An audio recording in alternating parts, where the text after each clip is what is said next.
friends, and welcome back to my channel. So I previously did a video where I ranked movie and TV adaptations of my favorite books, and in that video I ragged on Percy Jackson and talked about how I literally made notes, and I've got my notes here on all the things wrong with Percy Jackson. So that's our video today. Is all the things wrong with the Percy Jackson movies. So buckle up, cause it's gonna be a doozy. I've got a lot to say, but let's dive on in.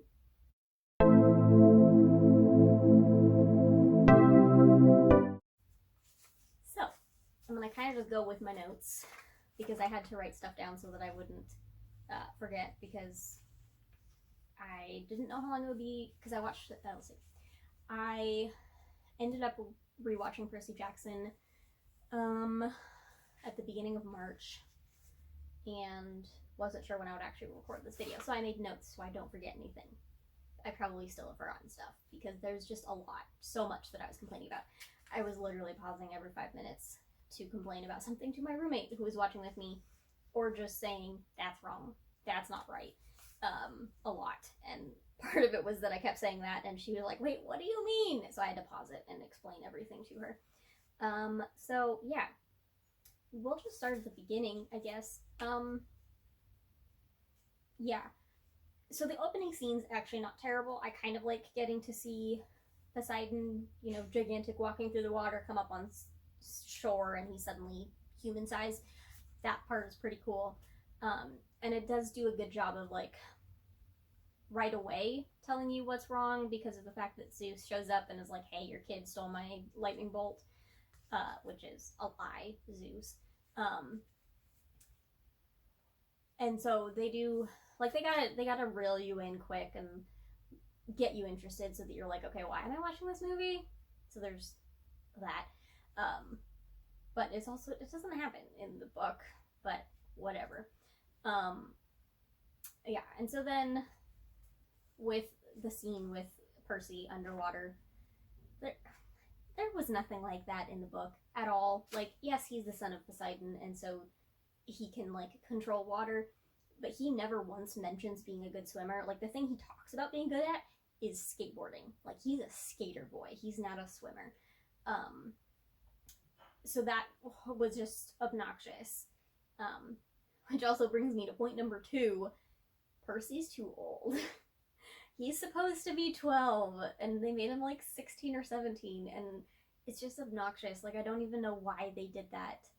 I mean, I love Logan Lerman. I feel like he did a good job, except for the fact that Percy is too old, and also Percy is way too angry. Like, at this point in his life, yeah, he's a little bit upset over the fact that he's never met his dad, but he also doesn't really know yet why. He's just like, okay, yeah, my dad just split like before I was born, or when I was a kid, or whatever. Like, he's kind of accepted that, and he's not actually angry at this point in the books, because he just thinks, yeah, my mom and dad had a fling, summer fling, a few years, like 12 years ago.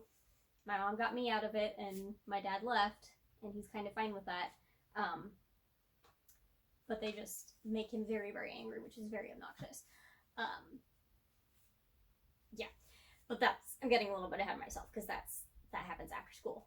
But then, like, another little thing that they changed was that Mrs. Dodds, who is secretly a Fury, is the English teacher instead of the math teacher, and it's just, like, I don't understand why they had to change that. Like, why make her the English teacher instead of the math teacher? Like, there's literally no reason to change it. I don't see why they had to.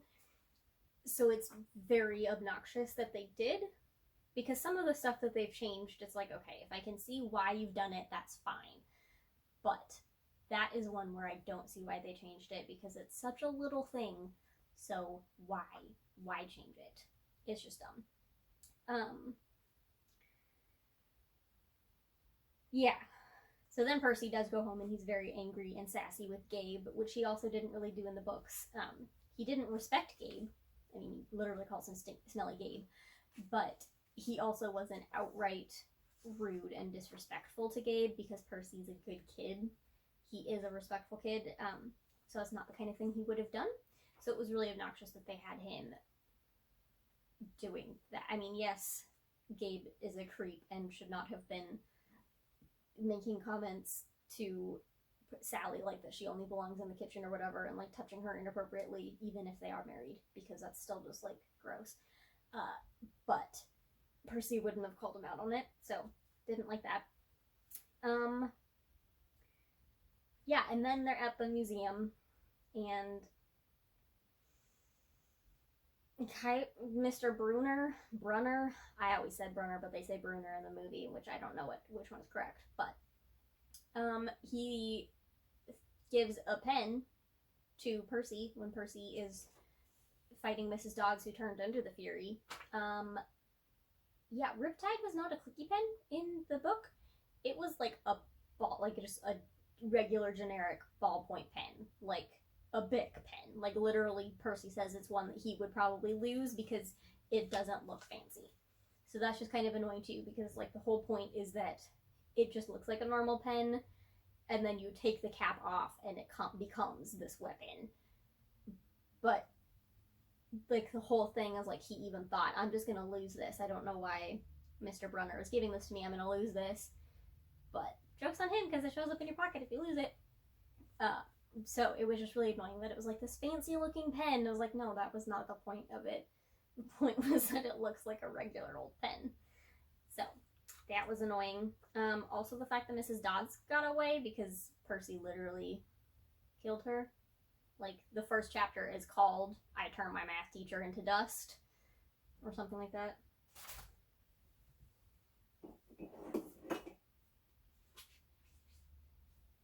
I had to check. I accidentally vaporized my pre-algebra teacher. Like, in the first chapter, he tells you right away that he killed her. So it was really annoying that she just got away. Maybe they didn't want to turn Percy into a killer, but also Percy is very good at killing monsters. He kills a lot over the years.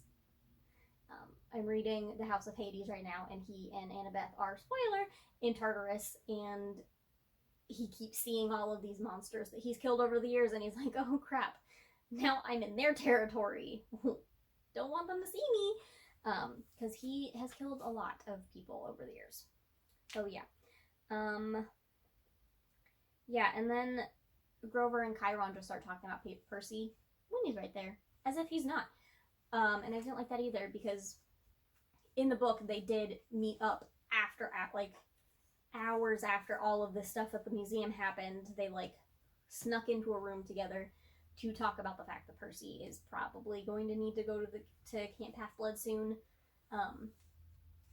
But they had the decency to not do it in front of him and not try and be cryptic because of the fact that they're in front of him. So I didn't really like that. I thought that was very dumb. And then we're at Camp Half-Blood. And I don't have anything good to say about it. It does not have the U of cabins that are mentioned. There is no, like, Percy gets there and immediately Chiron knows that his dad is Poseidon, so he immediately gets to go to Poseidon's cabin. There is no being shoved into the Hermes cabin, which is such a big part, because that is why Luke does what he does, because he is upset at the gods for not claiming their children and just kind of letting them do whatever. And it's such a big part of Luke and why he ends up going over to Kronos' side later on, and why he even stole the lightning bolt in the first place. And so it was just really obnoxious that they didn't include that, and that Percy gets there and right away it's like, oh yeah, Poseidon is your dad. Because part of it is that his first 3 days at the camp, he didn't know, and so he's just kind of like, he doesn't know what's happening. All he knows is that he is a demigod, but he doesn't know who his godly parent is, and he's trying to figure out himself, like, who he is, and just trying to find himself, and it's very obnoxious that none of that happens correctly. So I didn't like that. Yeah, there was no big house, which is a little thing, but also, like, there's not even the Oracle. because they don't even do prophecies. Like, they hear a prophecy, but it's not the prophecy that sends them on the quest. Like, they don't even get those. They just literally go on a quest, which is dumb. There's also no Mr. D, which I thought was kind of weird because, like, it's nice to see that the gods, even if it is a punishment, like, there is at least a god who's on Earth. And I think that was important for Percy to have that relationship with him, even if Mr. D sucks and can never get Percy's name right. But yeah, so it was just really weird. And maybe they just didn't think he was that important of a character, and yes, he doesn't do much in the first one, but he does become more important, and so I feel like they should have included him from the beginning, but whatever. And then also Luke calls himself the camp leader, which is not true. He's the leader of Hermes' cabin, but he's not the camp leader. That's Mr. D. And even if they didn't, even if they couldn't do Mr. D as the camp leader because they didn't include him, they could have made Chiron the camp leader. And it's just, I just don't understand. Yeah, I already talked. Okay. And then in the Hermes cabin, Luke just has like this massive gaming setup, and I don't understand why. Like, were they trying to modernize it? I don't know. It's just super weird that he's got this gigantic setup, and he's just like playing Call of Duty or Halo, some shooter game, while talking to Percy and Annabeth. Percy and Grover? Crap, now I can't remember. It's a terrible movie, I blocked it. But I don't understand. And then the fact that their quest is the same, to find the lightning bolt. But the fact that Luke gives them a map to 3 different locations that have pearls that are how they get back out of the underworld is just really weird, because that's not how it happened. Like, Percy got the pearls from a water nymph who most likely got them from his dad. So it was like this really nice thing where it's like, my dad's like, I may not have ever met my dad, but he's looking out for me. He wants me to be safe. He gave me these pearls so we can safely get out of the underworld. And I like it better in the book. It just, the movie is just dumb. Yeah. So yeah, there's that, and then they actually start on their quest. The Auntie M's Emporium scene is actually not too bad. It's actually fairly close to the book, although I don't understand why they had that random woman there who just freaked out, opened her eyes, and was turned to stone, and then like had her arm around Annabeth's wrist, so Annabeth got stuck. I don't know, that part was just weird, and I don't know why they needed to include that. And then the fact that Percy used the back of his iPod to look at Medusa's reflection. It was like they were trying very hard to prove that this was in a certain time period, and it was just so weird. I did not enjoy it. Because also, who doesn't have a case on their iPod? Like, crazy people, that's who. And then the fact that the second location was the Pantheon in Nashville, instead of them on their way across country and ending up at the Arch in St. Louis. Like, I don't know why they did that. And then it was like the Hydra instead of a Chimera. It was just very, very weird, and I didn't like it. Again, why change it? Yeah, and then they get across to Vegas, and there's the entire drug-addled scene of the Lotus Casino, which I absolutely hate. I don't like the fact that the kids are unwillingly drugged, and that there doesn't seem to be any repercussions for that, in that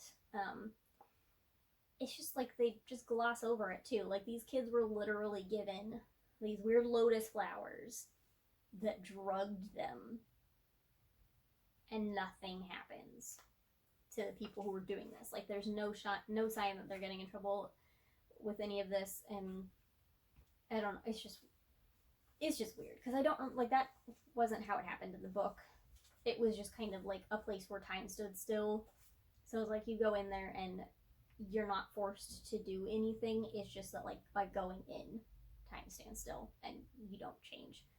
It's not, here, have this cookie, it's a drug, but I'm not going to tell you that. It's weird. I didn't like it. So yeah, not a fan of that. Another location they changed was having them go to Hollywood instead of LA, and again, I don't understand why they changed that. Like, are they trying to say that Hollywood is the underworld and that Hollywood is worse than LA? I don't know. Yeah, I just don't understand. Yeah, and then the underworld scene itself is kind of okay. Hades is not what I thought he was going to look like, and Persephone is a horn dog, which is real weird because I like the idea that they are actually the only happy couple in Greek mythology. Yeah, so I didn't really like that. Let's see. Also, the fact that Persephone's even there, like it's the middle of the summer, she would be up on Earth, like in the world. That's what the plan was. So that's weird. Yeah. They also like left out the whole thing with no Ares. Like yeah. It's just so many things wrong with this. I can't even go into it more. Yeah, and then they get back to New York, go to the Empire State Building to go to Olympus, and they get there through the roof instead of the lobby, which, again, why change that? Like, it's such a simple thing. Was it just easier for them to film on a random roof and claim that it's the roof of the Empire State Building than to, like, build something that looks like the lobby of the Empire State Building? I don't understand. And then the fight between Percy and Luke, again, didn't happen, and it's so weird. Like, yes, Percy pulling in the water from all of these conveniently placed water towers is super cool, and like making the swirl and just like he's in the middle of it. It's a cool visual, but Percy's 12. He doesn't have that much control over water yet. Like, he's still trying to figure out how to do things, so there's no way he would be able to do that. Yeah. And then after that, it's just, There's not really much to say one way or the other. It's not good, it's not bad, it's just an ending. Yeah, so that is Percy Jackson and the Lightning Thief. And then there's Percy Jackson and the Sea of Monsters, which, if it's possible, has even more wrong with it than the first one. I don't have as many notes for Sea of Monsters just because so much was changed that I could not take notes on everything because it's insane. Yeah. So my first thing is that the beginning fight sequence isn't from the books, but I still like it, but now I don't remember what the beginning fight sequence was. I don't remember who was fighting. But I liked it. Oh, right. It was on that spinning wheel of death thingy and trying to get up to the top. Yes, that's cool. Yeah, so there wasn't anything like that in the books, but I like the idea that at some point they did do kind of a War Games thing like that. And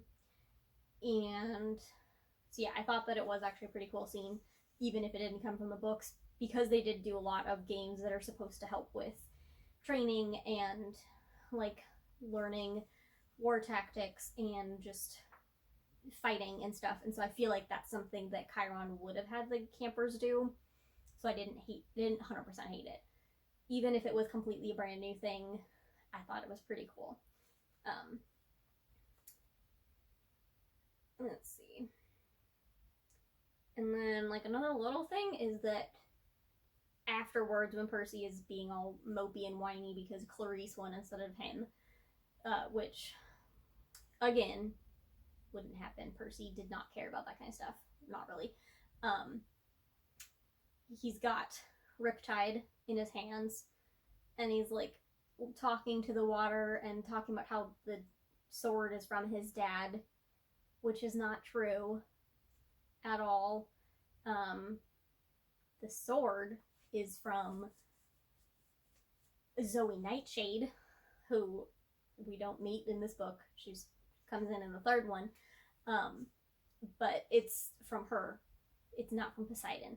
So that was just wrong on all accounts. And then we get the Great Prophecy, which Percy is not told in Sea of Monsters because he is 13, and Chiron is afraid that if he hears the Great Prophecy and knows that if he makes it to his 16th birthday he's gonna die, that he's gonna freak out, and understandably. And I mean, he does freak out when he does hear the prophecy, but he's never actually told the full thing until later. Like, it's hinted at, and it's alluded to, but he doesn't actually hear it in its entirety until later. So that was also obnoxious, that Chiron is right away just like, yeah, sure, you're ready, let's go. And then the fact that they had to change the age to 20 instead of 16 because of the fact that they made them all older, was like, well, maybe you should have kept them 12 and then you could have kept that the same too, but whatever.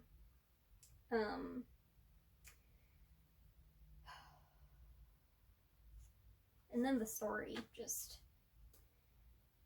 it just goes off the rails so quickly because, I mean, in the books, the reason that Percy is going on this quest in the first place is because Grover has been looking for Pan and is taken by Polyphemus. Polyphemus? They say Polyphemus in the movie, but I prefer Polyphemus, so we're going with Polyphemus. But that's the premise of the story, is Grover is currently stuck on Polyphemus's island, and Percy wants to go save him because Grover is his best friend, so of course he's going to. That doesn't happen because Grover is fine. He's at Camp Half-Blood. So that is obnoxious.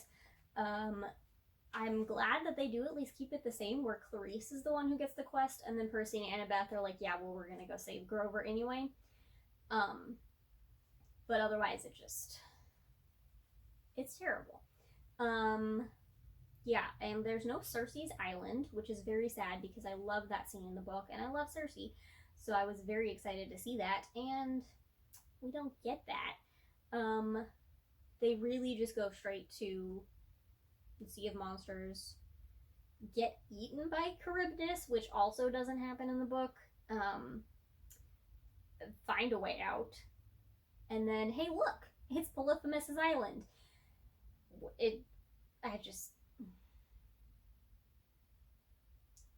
I mean, the fact that they call it I think it was Cersei Land? Yeah. Cersei Land, and that's where Polyphemus is. Not on his own island, but on Cersei Land, which is this weird, creepy, broken down carnival thing. It doesn't even make any sense. Yeah, so I hate all of that. Yeah, and then Luke shows up. You know, he wants the Golden Fleece so that he can heal Kronos, which, that part at least, I mean, he didn't get it in the books, which is obnoxious that they changed that for the movies. But I mean, he did want the Golden Fleece to be able to drop my notes. He did want the Golden Fleece to be able to bring Kronos back, but he didn't get it. So it's obnoxious that they let him in the movie. And then just the fact that they do have Kronos come back and he is this giant primordial god, and yeah, I know that he is a Titan, but the whole thing in the book is that he had to inhabit Luke because he needed a human body while he was continuing to recharge before he can evolve, for lack of a better term. I mean, it makes him sound like a Pokemon, but it's the truth. So he doesn't come back and immediately be in his full Titan form because he's been dead for millennia, so he needs time to get his power back and recharge and all that before he can get back to his original body. So part of it is that Luke has to go through all of this Like, he has to do the Curse of Achilles and get his body ready, which severely slows down how quickly Kronos is able to come back. So it's just obnoxious that it's like second movie and hey look, Kronos is back. And he ate Grover and Luke, and Percy is somehow able to defeat this Titan, and he dissolves and spits Luke and her back up. Like, I don't understand. It's so weird.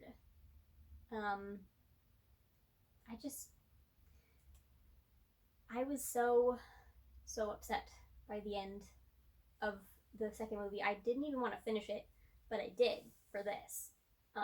But so much changed. And I am really hoping that the Disney Plus adaptation is going to redeem the movies, because the two movies sucked.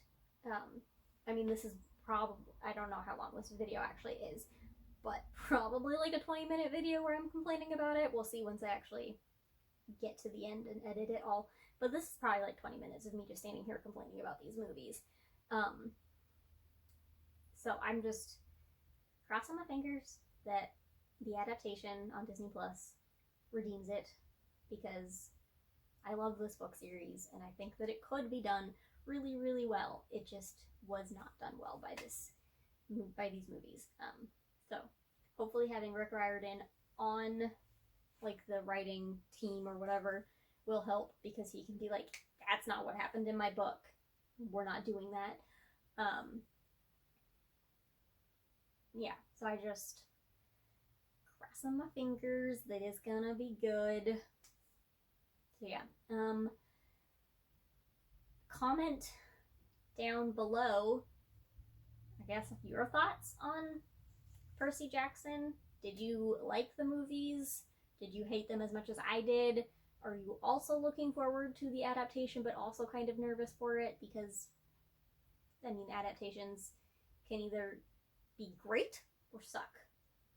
But yeah, just comment below and let me know what your thoughts are on Percy Jackson adaptations. And I will see you next time.